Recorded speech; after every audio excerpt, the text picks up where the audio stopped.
Hi, I'm Stephanie Ricca, Editorial Director of Hotel News Now, saying aloha to Jeff Wagoner, President and CEO of Outrigger Hospitality Group, and Monica Salter, Vice President of Global Communications and Social Responsibility for Outrigger. Aloha, guys.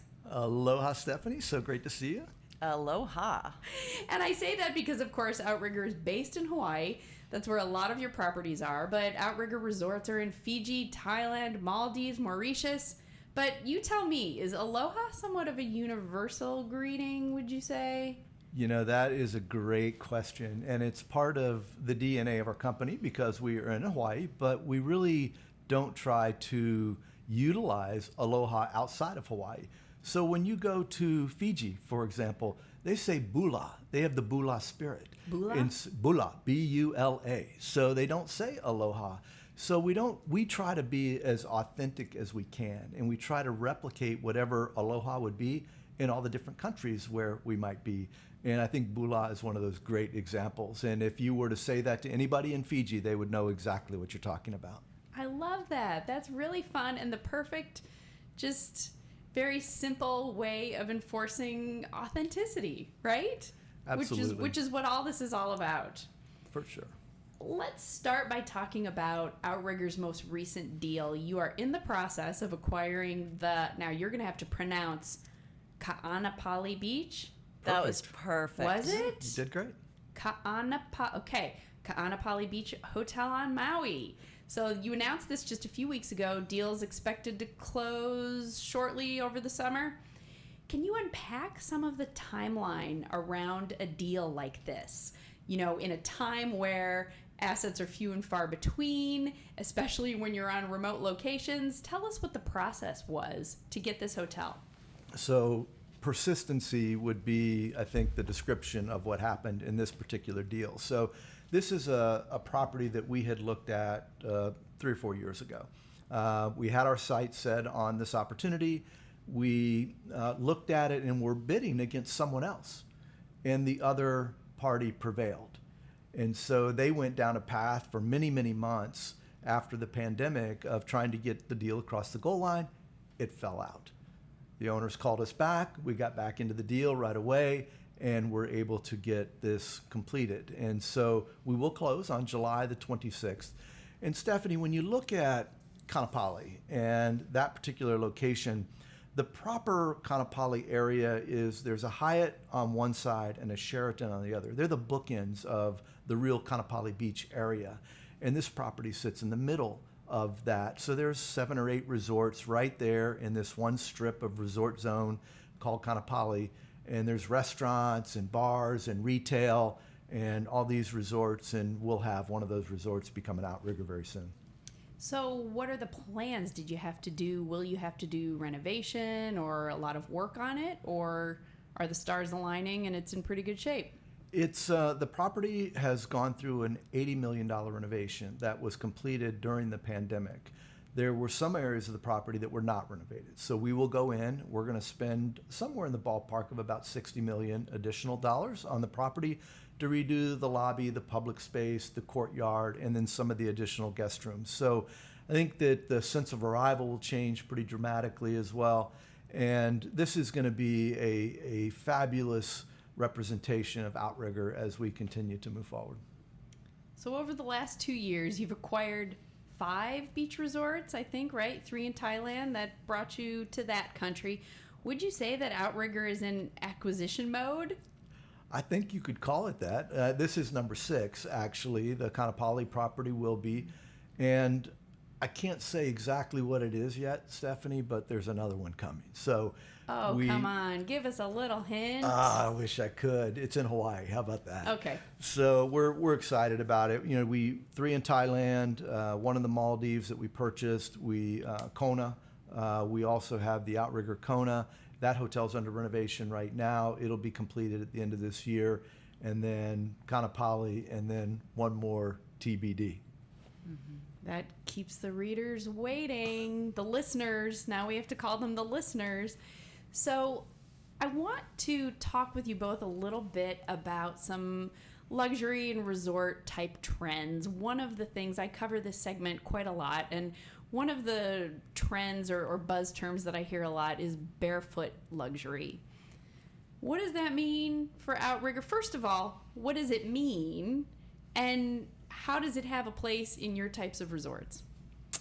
So I would say for Outrigger, barefoot luxury is the perfect vocabulary because we are a toes in the sand brand, and you don't wear your shoes in the sand. Okay, so it really is barefoot. So we are talking, at least at Outrigger, we are really talking barefoot. So as someone who wants to go from the beach to the bar, that's what you'll find at Outrigger. It's not stuffy, it's not pretentious, but it's elevated comfort.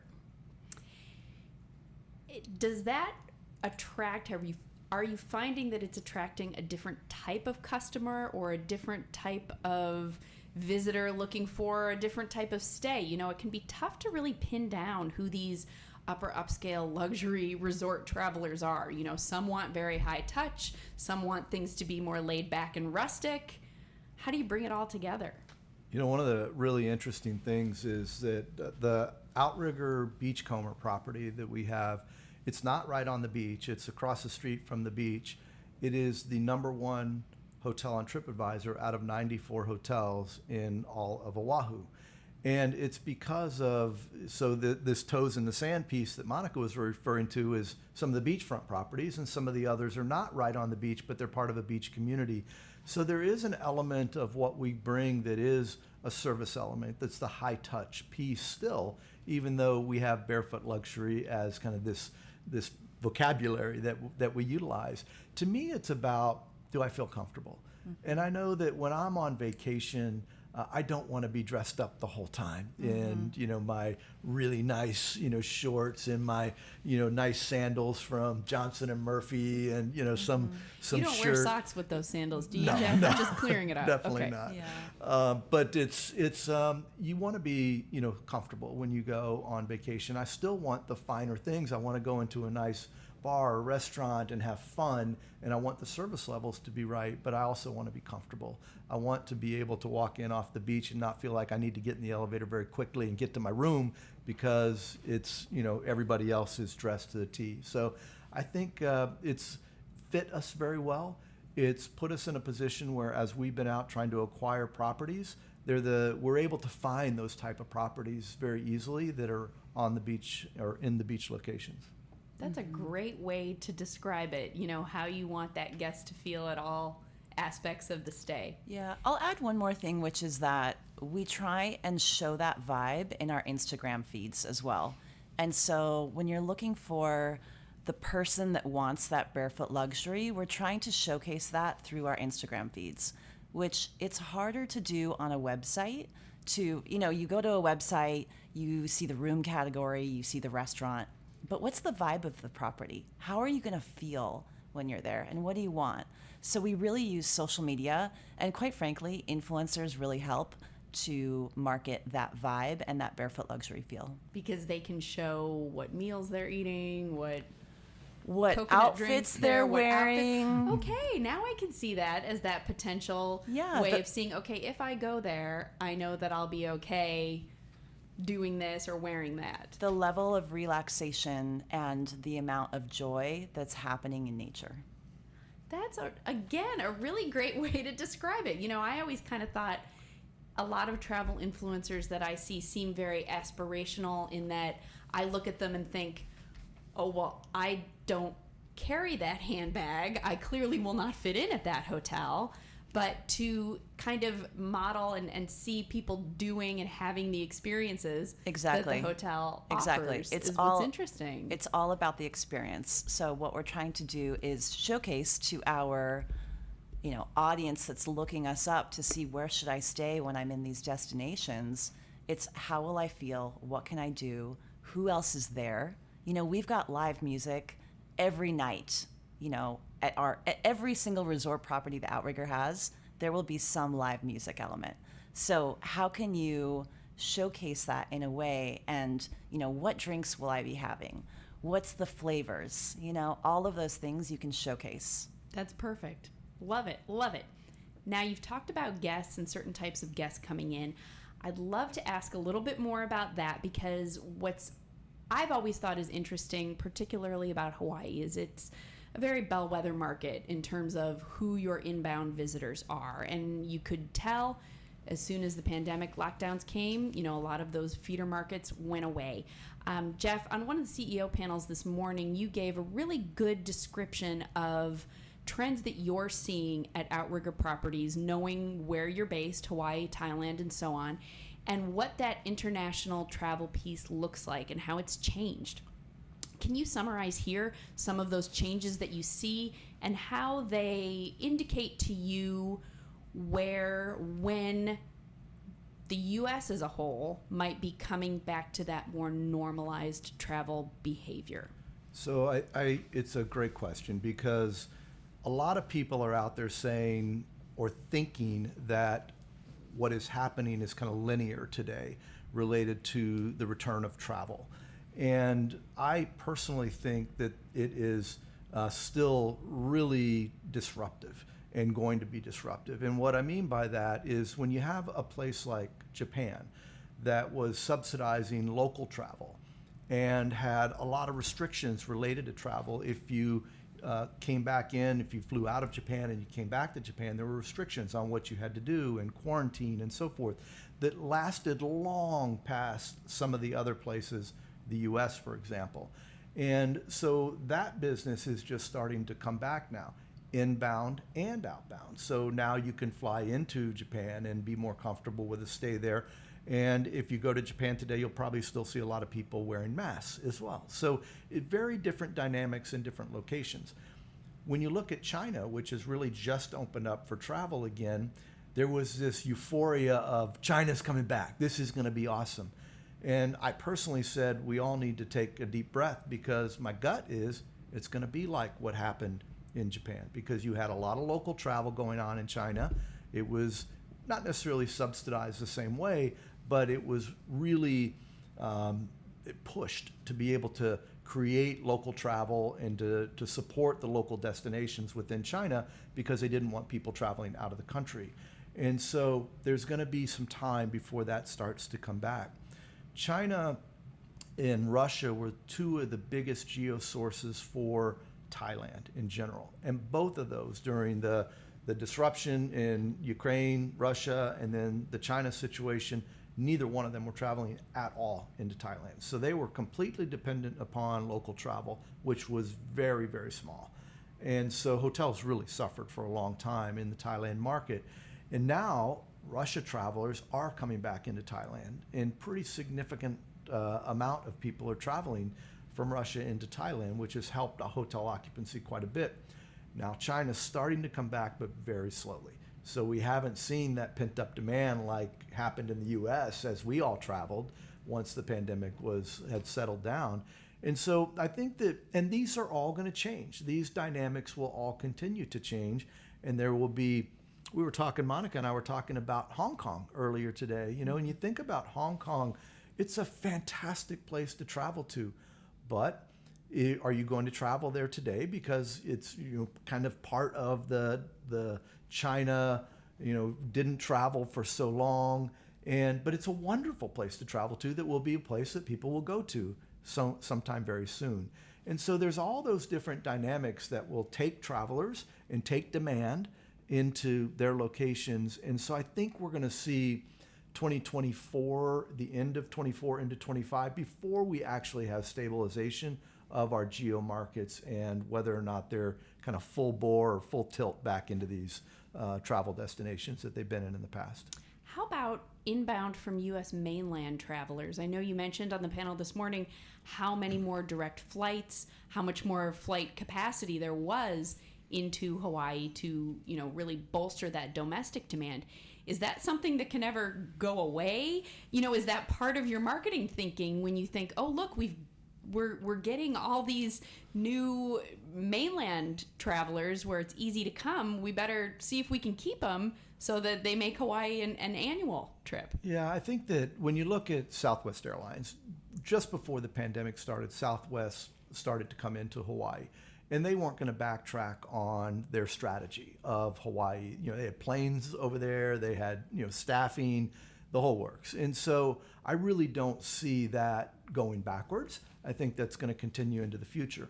And then United and Hawaiian Airlines also put additional routes in place. We now have direct to Orlando, to Austin, to Phoenix. We have direct into Boston. So there's a lot of new destinations that I don't think they're going to retreat from.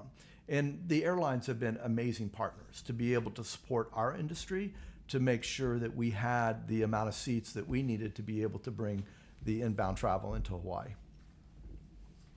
I want to ask a question about ESG. Monica, and you might be a good one to answer this one. I know that it's a huge part of what Outrigger is all about. We've heard about some of the really great ways that you're promoting that sort of ecotourism, authentic experiences that give back to the area where you are.